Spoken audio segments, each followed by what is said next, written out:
Good morning all. I'm presenting a paper on ideal length of an olive cage, MRI-based end plate measurements in Indian population.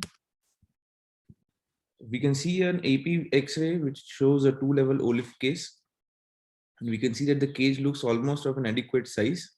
But on the axial sections of the MRI, the cage is actually a lot smaller and it should have been of a bigger size. You can see both the segments here, the red line which shows the cage diameter and the black line which shows the end plate width. Similarly, a second case, which again shows in the AP view that the cage is of a good length and a good width. But on the MRI, again, we can see that the cage is a lot smaller than it should have been. So the important factors to prevent cage subsidence in olive are the position of the cage and the end plate strength. The periphery of the end plate has a strong epiphyseal ring which supports the cage. If the cage does not rest on this epiphyseal ring, the cage end plate interface becomes fragile, increasing the risk of cage subsidence. And we can see the paper here which shows the importance of epiphyseal ring in an olive surgery. And the blue arrow here which shows that if the cage is not resting on the epiphyseal ring, it shows compressive failure and that it will cause cage subsidence. So A, which shows the proper length of the cage as it spans the entire end plate and rests on the epiphyseal ring, while B, which shows that it rests only on half of the ring. The aim and objective of the study is to measure the anteroposterior and transverse diameters of the vertebral end plates in Indian population to aid in selection of appropriate olive cage sizes. We studied 51 adult patients.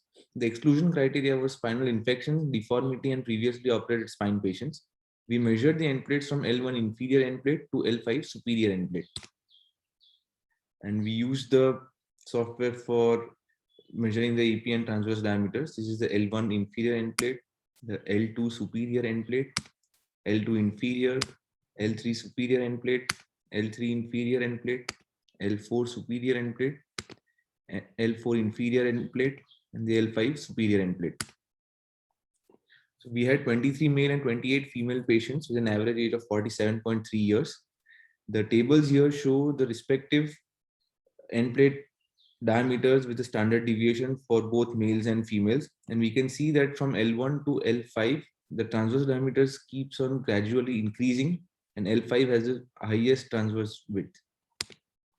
The average case size for individual segments for males was 45 for L12 and 50 each for L23, L34 and L45 segments. Whereas for females, it was 40 for L12, 45 for L23 and L34 and 50 mm for L45 segment.